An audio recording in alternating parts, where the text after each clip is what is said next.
Hola, ¿qué tal? ¿Cómo están? Bienvenidas, bienvenidos a Chat Internacional, una mirada a la política internacional desde la Universidad Nacional de Cuyo. Sin lugar a dudas, uno de los acontecimientos de nuestro tiempo es el ascenso de China. El ascenso de China como un nuevo poder global y, por consiguiente, la disputa por el poder global entre China y los Estados Unidos. Una disputa que en torno a la pandemia vimos recrudecerse y a su vez también una China que asciende y en su proceso ascendente empieza a vincularse cada vez con más fuerza con América Latina. Vínculos económicos, vínculos comerciales, vínculos militares quizás también. Es realmente un tema complejo y es sin lugar a dudas el tema que va a marcar en materia de relaciones internacionales buena parte de la agenda en nuestros años. Y para poder charlar de este tema está con nosotros Esteban Actis.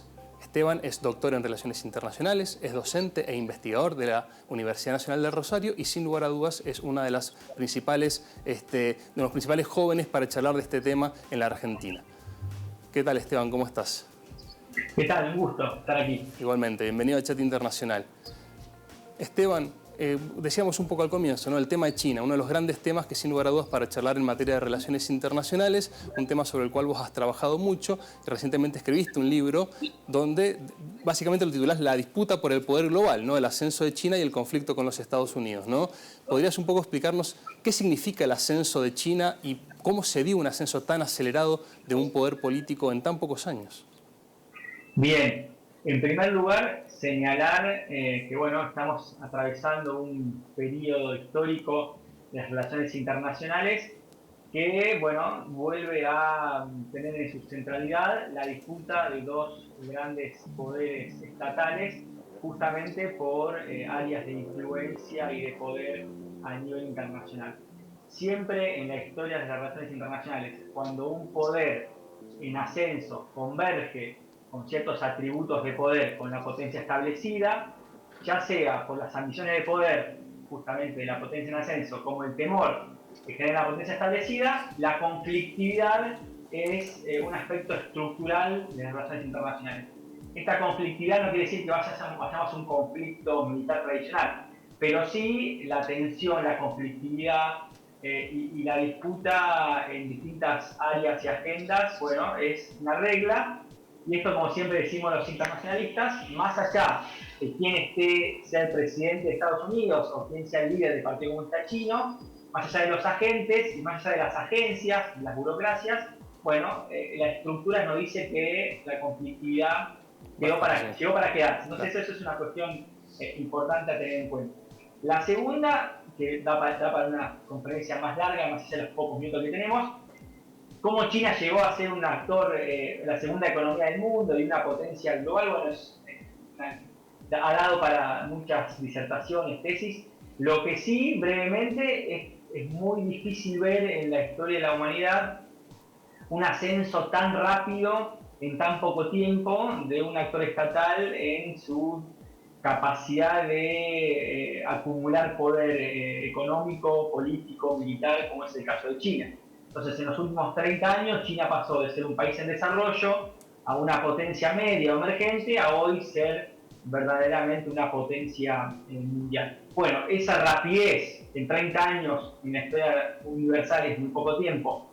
Bueno, que en 30 años hayamos transitado esa acumulación de poder, bueno, justamente es un sacudón al orden internacional y es lo que estamos experimentando a grandes rasgos con justamente la centralidad que tiene este conflicto a nivel internacional. Claro. Decías algo interesante en esta idea del carácter estructural del conflicto ineludible que va a haber entre una potencia que emerge y otra que está de algún modo en su proceso de declive, que los actores por ahí pasaban a un segundo plano.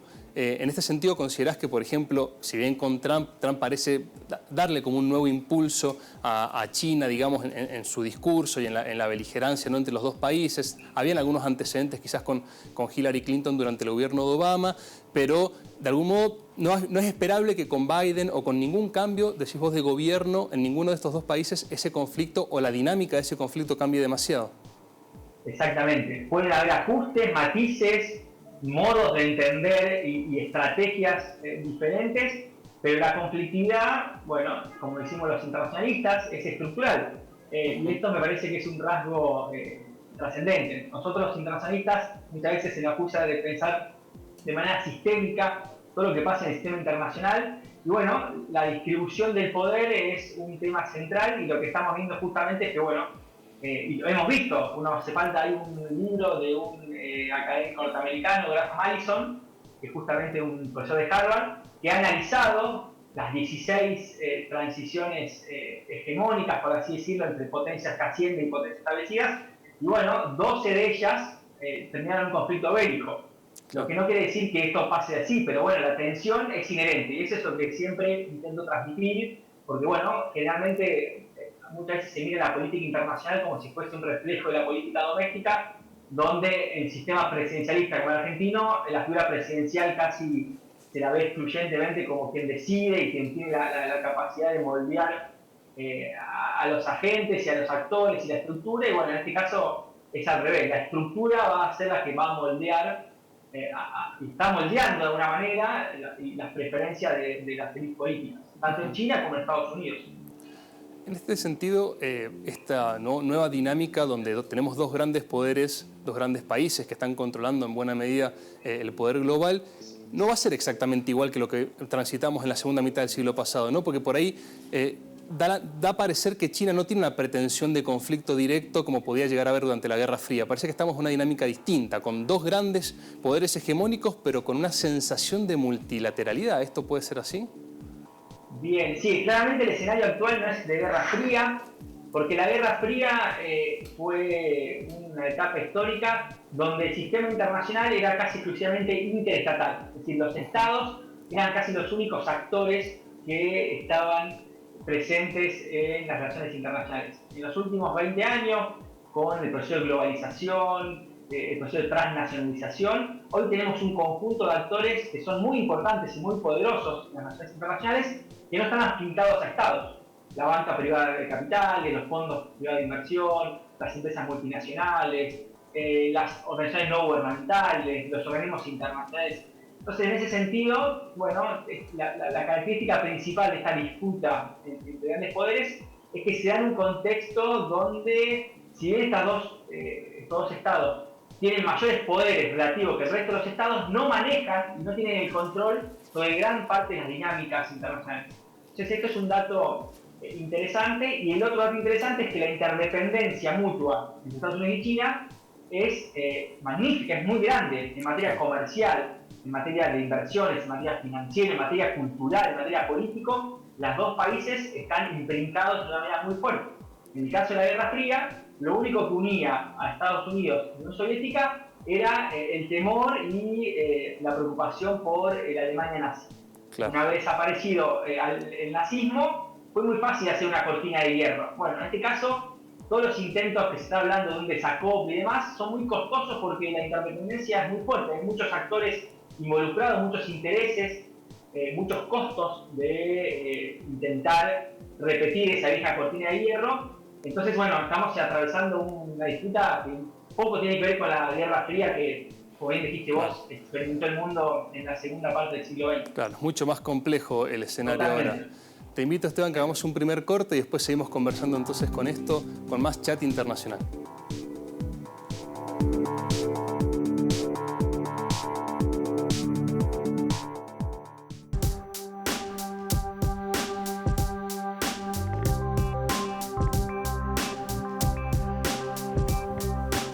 Bien, seguimos en Chat Internacional, estamos conversando con Esteban Actis sobre el ascenso de China a escala planetaria y qué significa, ¿no?, para las relaciones internacionales, y iremos abordando distintos temas de esta cuestión. Y justo antes del corte mencionaba Esteban de que si bien estamos frente a la presencia, ¿no?, de dos grandes poderes hegemónicos, los Estados Unidos y China, el contexto es mucho más complejo y no amerita ser comparado tan simplemente, tan linealmente con lo que fue la Guerra Fría.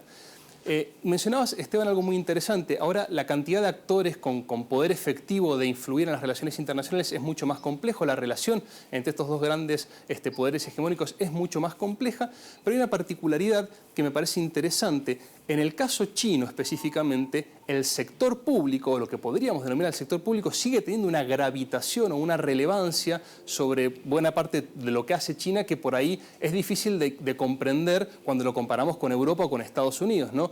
Y sin embargo me da la sensación de que hablamos mucho de China, pero sabemos muy poco de cómo funciona el poder político chino, ¿no? De cómo funciona ese sector público, posiblemente el Estado más grande del planeta en términos de los recursos que involucra y de su capacidad de regulación hacia adentro de China y, por supuesto, en las empresas chinas en el exterior.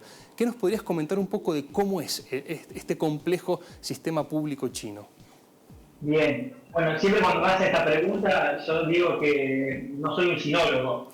Con la cuestión más interna, más profunda de China, no soy un especialista en ese sentido, sino más bien intento analizar las interacciones de los actores. Claro. Pero esto que sigo es interesante. Lo que estamos también presenciando es una disputa intracapitalista.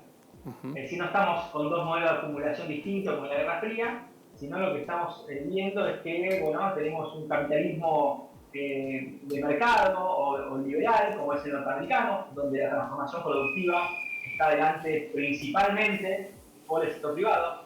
Esto no quiere decir que el sector público no tenga un lugar preponderante, todo lo contrario.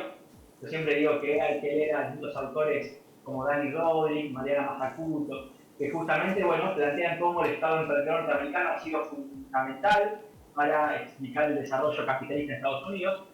Pero es verdad que el sector privado tiene un rol muy fuerte. En el caso de China tenemos un capitalismo de base estatal, donde la transformación productiva está llevada adelante principalmente por el Estado y actores estatales como empresas estatales, pero tampoco hay que pensar que en China el mercado de la iniciativa privada no funciona. Entonces me parece interesante marcar que en ambos casos hay una hibridación, pero bien marcado quiénes son los actores dinamizadores de la economía y del desarrollo, del modelo de desarrollo. Y en ese sentido es verdad que China tiene una particularidad que es una autocracia, es un régimen de partido único que está totalmente alejado de las democracias liberales. Y eso es un tema central en esta disputa porque estamos en presencia de, en términos simbólicos, políticos y narrativos, de dos formas de articulación del Estado de mercado, de la sociedad civil y de la política. Entonces, en ese sentido, es un tema central. Como dicen algunos colegas chinos, en China no importa tanto la política, sino la burocracia. Claro. Los grandes cambios se dan en la burocracia del Partido Comunista, porque al no una democracia de alternancia, la política es bastante aburrida, cosa que no pasa en Occidente. Pero sí, estamos justamente, y ahí hay también una cuestión de narrativa. China intenta imponer una narrativa ante las crisis de las democracias liberales y las alternancias, podríamos decir, como el caso de Estados Unidos con Trump, traumáticas, ante el malestar de las ciudadanías con las democracias occidentales, que China viene acumulando poder, viene sacando millones y millones de ciudadanos de la pobreza, y viene creciendo y mejorando la calidad de vida de sus ciudadanos sin ser una democracia. Entonces es una narrativa que en China la juega. Y el gran desafío para China es ser un país de renta alta, porque China hoy es un país de renta media, y tiene un PIB per cápita parecido al de México o de Tailandia. No es un país de ingresos altos porque justamente el PIB per cápita, si uno lo divide por los 130 millones de habitantes, sigue siendo un PIB bastante bajo. Pero el gran desafío que tiene China, y ahí apuesta el Partido Comunista, es que en la próxima década seguir convergiendo y seguir avanzando en la escalera del desarrollo para ser un país de ingresos altos, siendo el primero sin ser una democracia del mercado. Entonces, es muy interesante ver justamente estas diferencias políticas, económicas y que ni hablar culturales, que también son interesantes para justamente ponderarlas y generarlas en este contexto internacional. He mencionado dos cuestiones que me parecen interesantes. Por un lado, el tema de la centralidad de la burocracia, los procesos de cambio más largos no tienen que estar sometidos, como muchas democracias liberales, a este eterno debate de la política en los regímenes democráticos liberales, de cómo los recambios y las alternancias de gobierno cambian las políticas públicas, afectan la capacidad de tener políticas públicas a largo plazo. Y mencionaste ahí un componente también interesante, ¿no? está pensando en la próxima década China subir el Producto Bruto Per Cápita para aproximarse o entrar al club, digamos, de los países de PBI per cápita elevado. Y eso me lleva a un punto que suele aparecer siempre que se habla de China, y es el tema de la temporalidad. Esta idea, ¿no?, que al menos desde Occidente parece que los chinos se manejan con escalas temporales totalmente diferentes a el cortoplacismo propio de las dinámicas capitalistas de mercado y de las democracias liberales, digamos, donde los márgenes de acción de los gobiernos oscilan entre los 4 años, 2 años, luego los programas de inversión, de retornos de la inversión también tienen una temporalidad más corta. ¿Es esto así? ¿Realmente China se maneja con una escala temporal distinta? Y si esto es así, ¿es una ventaja o también puede ser algún inconveniente frente a los cambios vertiginosos del mundo? Muy buena pregunta. Sí, efectivamente, por lo que uno conoce es así, es una cuestión cultural distinta a la inmediatez occidental, también propia de, la tradición liberal, donde lo que importa justamente son los individuos y el desarrollo individual. En China hay una visión mucho más holística, mucho más visión de comunidad y con un espacio de temporalidad mucho más alto. Yo siempre digo, cuando me preguntan esto, una anécdota: cuando estuvo Deng Xiaoping en la década del 70 del pasado siglo en Europa, le preguntaron, porque se están conmemorando los 200 años de la Revolución Francesa, y le dijeron qué opinaba, y dijo, bueno, todavía pasó muy poco tiempo para dar un veredicto, habían pasado ya 2 siglos. Claro. Entonces, bueno, claramente es una anécdota que bien refleja esto que vos decís, y si es una ventaja o una desventaja, bueno, es una cuestión de idiosincrasia de la cultura china, y que me parece que en algunos aspectos claramente es ventajoso para pensar política de largo plazo, y que muchas de las transformaciones que se necesitan en materia de desarrollo no se pueden ponderar ni medir en el corto plazo, sino que necesita una maduración.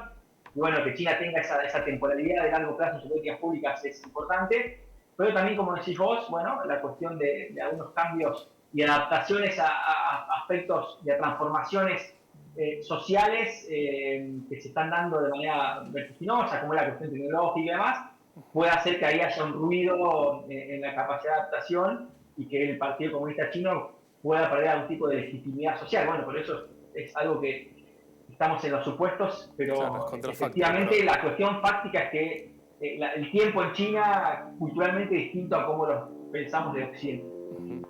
Con esta cuestión de las temporalidades y las urgencias y los largos plazos, te dejo presentado algo para que conversemos en el próximo bloque, que es la relación de China con América Latina. Una América Latina muy convulsionada, donde el largo plazo difícilmente lo observamos, muy pocos países pueden realmente jugar a largo plazo, y una China que sí mira a largo plazo y que está progresivamente avanzando sobre la región, no solamente en materia comercial, sino también en materia de inversiones y en materia de financiamiento.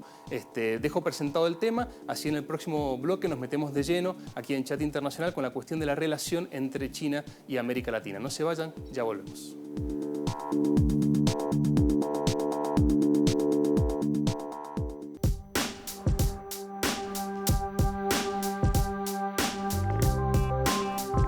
Bien, seguimos en Chat Internacional, estamos hablando con Esteban Actis sobre China y ahora vamos a hablar específicamente sobre la relación entre China y América Latina. Un poco lo adelantábamos al final del bloque anterior. China está cada vez más presente en América Latina.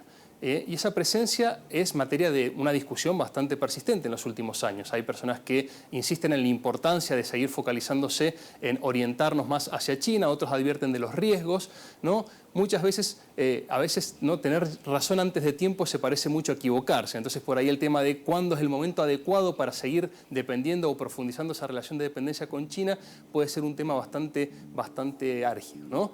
Y una de las críticas que se suele hacer, Esteban, sobre la relación con China, sobre todo en materia estrictamente comercial, es que buena parte de lo que China demanda de América Latina y que explicó mucho del crecimiento de América Latina en los últimos años son commodities de bajo valor agregado.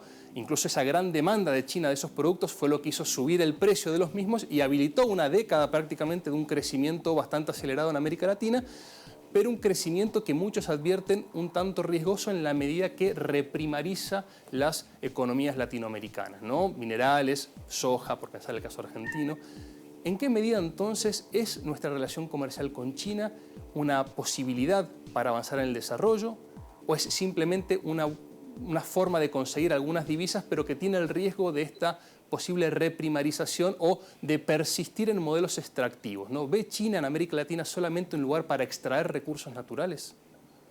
Bien, en relación a América Latina y China, dos cuestiones principales. La primera es que China sabe lo que quiere América Latina.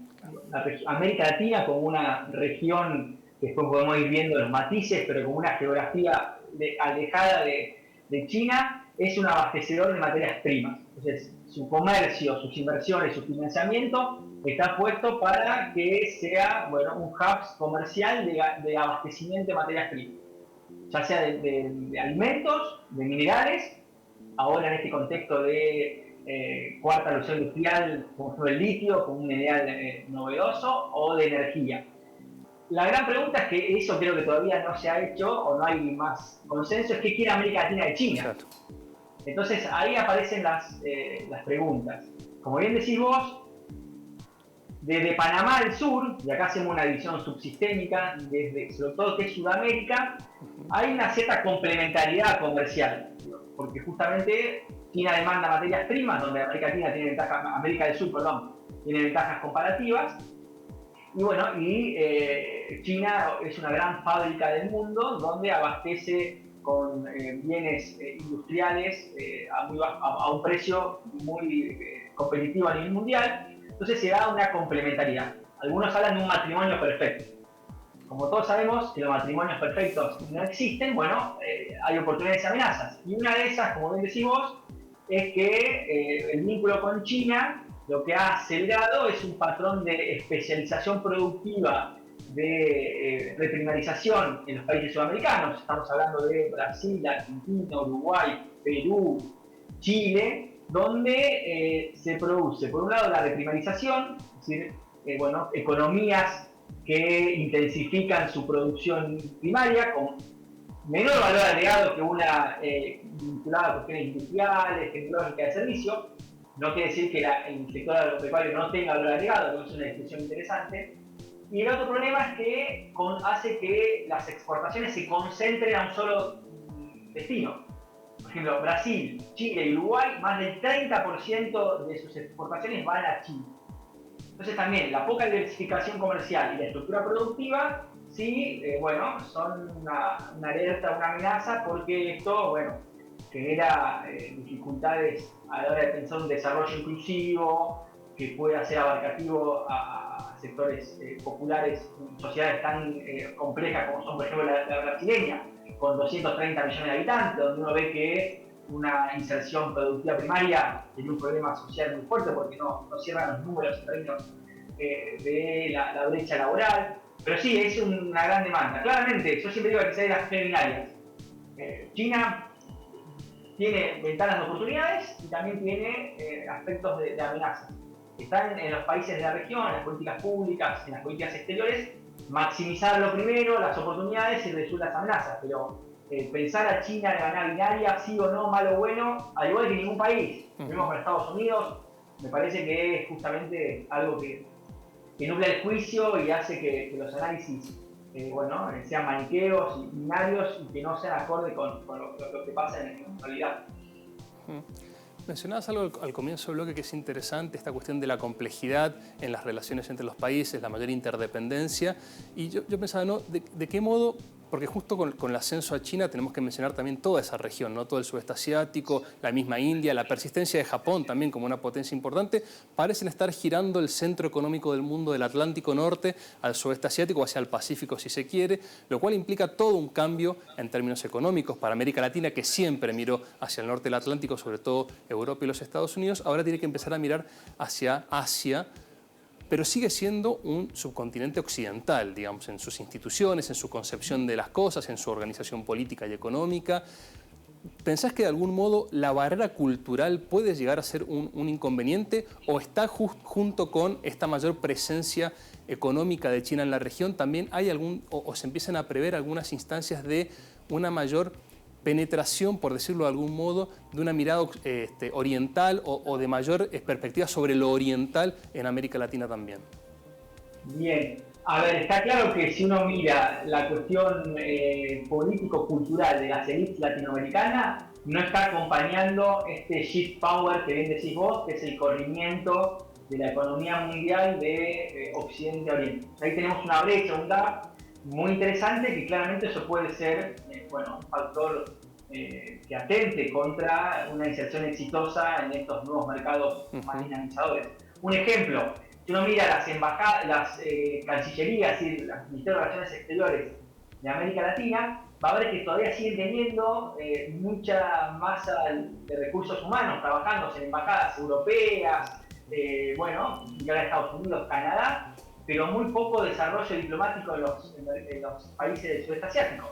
Y uno mira las balanzas comerciales y está dando cuenta que, bueno, si uno de los objetivos de las cancillerías es generar y abrir oportunidades comerciales, hay un stock de recursos que no se ha movido. Es un ejemplo justamente que muestra que todavía hay cierto recelo cultural, ideacional, ideológico, de pensar que el mundo sigue siendo el mismo de hace 20 años y efectivamente China como epicentro en el sudeste asiático, pero más allá de China, un conjunto de economías dinámicas, emergentes, que tienen poder de mercado muy fuerte y donde los países latinoamericanos deberían insistir en profundizar esos vínculos, bueno, no está siendo pensado y diseñado desde tanto el sector público como privado a la hora de la vinculación de América Latina con el mundo. Entonces eso es un tema que, si bien de a poco está ganando fuerza, me parece que todavía la brecha sigue siendo importante.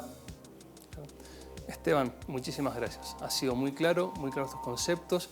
Seguramente seguiremos hablando de China en el programa o de otros temas también para convocarte en futuras ediciones. El gusto es mío, un placer. Gracias. Bien, el tema de China, un tema interesantísimo, muy complejo. Evidentemente el centro de gravitación económica y política del mundo está empezando a cambiar, como decíamos un poco eufemísticamente, del Atlántico Norte al sudeste asiático. Pero como muy bien decía Esteban, sabemos bien lo que China parece querer de América Latina, pero no está tan claro qué es lo que quiere América Latina con China. ¿Estamos realmente preparados para este cambio del poder mundial? ¿Estamos realmente con una estrategia a largo plazo para pensar nuestra relación con China? Interrogantes que van quedando y que sin lugar a dudas van a ser los interrogantes a resolver en materia de relaciones exteriores entre la región en general, Argentina en particular, y este gran nuevo poder emergente que es China. Muchas gracias. Ya saben que pueden volver a ver esta entrevista y todos los programas anteriores de Chat Internacional en Universidad, el canal 30 de la televisión digital abierta. Muchísimas gracias y hasta el próximo programa de Chat Internacional.